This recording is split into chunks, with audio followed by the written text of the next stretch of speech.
Friends, welcome to text ಅಂತ Kannada YouTube channel. ಇವತ್ತಿನ ವಿಡಿಯೋದಲ್ಲಿ NSP OTR ನಂಬರ್ಗೆ ಆನ್ಲೈನಲ್ಲಿ ಯಾವ ರೀತಿ ಅರ್ಜಿ ಹಾಕೋದು ಅಂತ ವಿಡಿಯೋದ ಮುಖಾಂತರ ತಿಳಿಸ್ಕೊಡ್ತೀನಿ. ಸೊ ತುಂಬ ಜನಕ್ಕೆ ಸ್ಕಾಲರ್ಶಿಪ್ ಅರ್ಜಿ ಹಾಕಬೇಕಾದ್ರೆ NSP OTR ನಂಬರ್ ಕೇಳ್ತಾ ಇದೆ. ಸೊ OTR ನಂಬರ್ ತೊಗೋಬೇಕು ಅಂದರೆ ನೀವು ಅಪ್ಲಿಕೇಶನ್ನ ನೀವು ಡೌನ್ಲೋಡ್ ಮಾಡಬೇಕಾಗುತ್ತೆ. NSP OTR ಮತ್ತು ಆಧಾರ್ ಫೇಸ್ RD ಅಂತ ಆಪ್ಷನ್ ಇರುತ್ತೆ. ಸೊ ಪ್ಲೇಸ್ಟೋರ್ಗೆ ಹೋಗಿ ನೀವು ಇದೆರಡು ಅಪ್ಲಿಕೇಶನ್ನ ನೀವು ಡೌನ್ಲೋಡ್ ಮಾಡಬೇಕಾಗತ್ತೆ. ನಿಮಗೆ ತೋರಿಸ್ತೀನಿ ನೋಡಿ. NSP OTR ಅಂತ ಇದೆಯಲ್ಲ ಅದು, ಮತ್ತು ಪ್ಲೇಸ್ಟೋರ್ಗೆ ಹೋಗಿ ಆಧಾರ್ ಫೇಸ್ RD ಅನ್ನೋ ಅಪ್ಲಿಕೇಶನ್ ಇರುತ್ತೆ.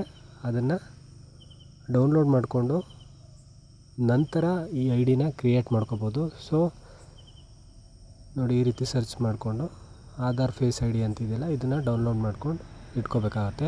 ಸೊ ಯಾವ ರೀತಿ ಅದನ್ನು ಕ್ರಿಯೇಟ್ ಮಾಡ್ಬೋದು ಅಂತ ಈ ವಿಡಿಯೋದ ಮುಖಾಂತರ ತಿಳಿಸ್ಕೊಡ್ತೀನಿ ಬನ್ನಿ. ಮೊದಲಿಗೆ NSP OTR ಅನ್ನೋ ಅಪ್ಲಿಕೇಶನ್ನ ಓಪನ್ ಮಾಡಿಕೊಂಡು ರಿಜಿಸ್ಟರ್ ಅನ್ನೋ ಆಪ್ಷನ್ ಇದೆಯಲ್ಲ ಅದನ್ನು ಕ್ಲಿಕ್ ಮಾಡ್ಕೊಳ್ಳಿ. ಕ್ಲಿಕ್ ಮಾಡ್ಕೊಂಡಿದ್ದ ನಂತರ ನಿಮ್ಮ ಮೊಬೈಲ್ ನಂಬರ್ನ ಎಂಟ್ರಿ ಮಾಡ್ಕೊಳ್ಳಿ. ಮೊಬೈಲ್ ನಂಬರ್ ಯಾವುದಾದ್ರೂ ಆಗ್ಬೋದು, ಆಧಾರ್ ಲಿಂಕ್ ಆಗಿರೋ ಫೋನ್ ನಂಬರೇ ಆಗಬೇಕು ಅಂತ ಏನಿಲ್ಲ. ಯಾವುದಾದ್ರೂ ನಂಬರ್ನ ಎಂಟ್ರಿ ಮಾಡಿಬಿಟ್ಟು ನಂತರ ಸೆಂಡ್ OTP ಕೊಡಿ. OTP ಬಂದ ನಂತರ OTPನ ಎಂಟ್ರಿ ಮಾಡಿ ಕ್ಯಾಪ್ಚನ ಎಂಟ್ರಿ ಮಾಡಿಕೊಂಡು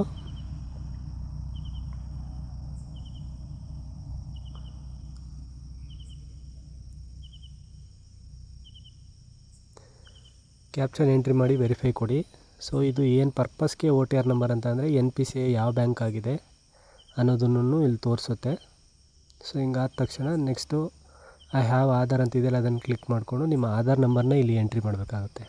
ಸೊ ಆಧಾರ್ ನಂಬರ್ನ ಎಂಟ್ರಿ ಕೊಟ್ಟು ನೆಕ್ಸ್ಟ್ ಆಪ್ಷನ್ನ ಕೊಟ್ಟು ಸೊ ನಿಮಗೆ ಡೈರೆಕ್ಟ್ ನಿಮಗೆ 5 ಸ್ಟೆಪ್ಸ್ ಇರುತ್ತೆ. ಅದು ಕಂಪ್ಲೀಟ್ ಆಗಿ ಫೇಸ್ ಮೀನ್ಸ್ ಒಂದು ಫೋಟೋನು ತೊಗೋಬೇಕಾಗತ್ತೆ, ಅಂದರೆ ಸೆಲ್ಫಿನ. ಸೊ ಸೆಲ್ಫಿ ತೊಗೋಬೇಕಾದ್ರೆ ಕಣ್ಣನ್ನು ಬ್ಲಿಂಕ್ ಮಾಡಬೇಕಾಗತ್ತೆ. ಓಪನ್ ಕ್ಲೋಸ್ ಮಾಡಿದ್ರೆ ಅದು ಆಟೋಮೆಟಿಕ್ ಫೆಚ್ ಆಗಿ ನೀವೇನು ಕ್ಲಿಕ್ ಮಾಡೋದು ಬೇಡ, ಅದೇ ತಗೊಳುತ್ತೆ. ಸೊ ಅದಾದ ನಂತರ ನಿಮ್ಗೆ ಈ ರೀತಿ ನೆಕ್ಸ್ಟ್ ಅನ್ನೋ ಆಪ್ಷನ್ ಬರುತ್ತೆ. ಸೊ ನಿಮ್ಮ ಫೋಟೋ ಡೀಟೇಲ್ಸ್ ಎಲ್ಲ ಬಂದು ನಿಮ್ಮ ಆಧಾರ್ ಯಾವ ಬ್ಯಾಂಕ್ಗೆ NPCI ಆಗಿದೆ ಅದನ್ನು ತೋರಿಸುತ್ತೆ. ಸೊ ತೋರಿಸಿದ ನಂತರ ನಿಮ್ಮ ಡೀಟೇಲ್ಸ್ ಎಲ್ಲ ತೋರಿಸಿ ನಂತರ ನಿಮ್ಮ ತಂದೆ ತಾಯಿ ಹೆಸರನ್ನ ಕೇಳುತ್ತೆ. ಆ ತಂದೆ ತಾಯಿ ಹೆಸರನ್ನ ಇಲ್ಲಿ ಎಂಟ್ರಿ ಮಾಡ್ಕೊಳ್ಳಿ. ಎಂಟ್ರಿ ಮಾಡ್ಕೊಂಡ ನಂತರ ನಿಮಗೆ ಇಲ್ಲಿ ನೆಕ್ಸ್ಟ್ ಅನ್ನೋ ಆಪ್ಷನ್ ಬರುತ್ತೆ, ಅದನ್ನು ಕ್ಲಿಕ್ ಮಾಡ್ಕೊಳ್ಳಿ. ಕ್ಲಿಕ್ ಮಾಡ್ಕೊಂಡಿದ ನಂತರ ನಿಮ್ಗೆ ಈ ರೀತಿ NSP OTR ನಂಬರ್ ಜನ್ರೇಟ್ ಆಗುತ್ತೆ. ಸೊ ಈ OTR ನಂಬರ್ನ ನೀವು ಸ್ಕಾಲರ್ಶಿಪ್ಗೆ ಹಾಕಬೇಕಾದ್ರೆ ನಿಮ್ಮೇನು NSP OTR ನಂಬರ್ ಕೇಳುತ್ತೆ ಈ ಪೂರ್ತಿ ನಂಬರ್ನ ಅಲ್ಲಿ ಎಂಟ್ರಿ ಮಾಡಿದ್ರೆ ನಿಮ್ಗೆ ಆ ಸ್ಕಾಲರ್ಶಿಪ್ ನಿಮಗೆ ಪ್ರೋಸೆಸ್ ಆಗುತ್ತೆ. ಸೊ ಇದಿಷ್ಟು NSP ವೋಟರ್ ID ಯಾವ ರೀತಿ ತಗೊಳ್ಳೋದು ಅಂತ ನಿಮಗೆ ಬೇಗ ಸಿಂಪಲಾಗಿ ಹೇಳ್ಕೊಟ್ಟಿದ್ದೀನಿ.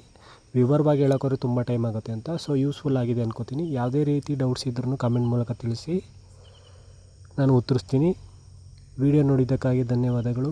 ಇದೇ ರೀತಿ ಹೆಚ್ಚಿನ ವಿಡಿಯೋಗಳಿಗಾಗಿ ಟೆಕ್ಸ್ ಅಂತ ಕನ್ನಡ ಯೂಟ್ಯೂಬ್ ಚಾನಲ್ನ ಸಬ್ಸ್ಕ್ರೈಬ್ ಮಾಡಿ. ಧನ್ಯವಾದಗಳು. ಶುಭ ದಿನ.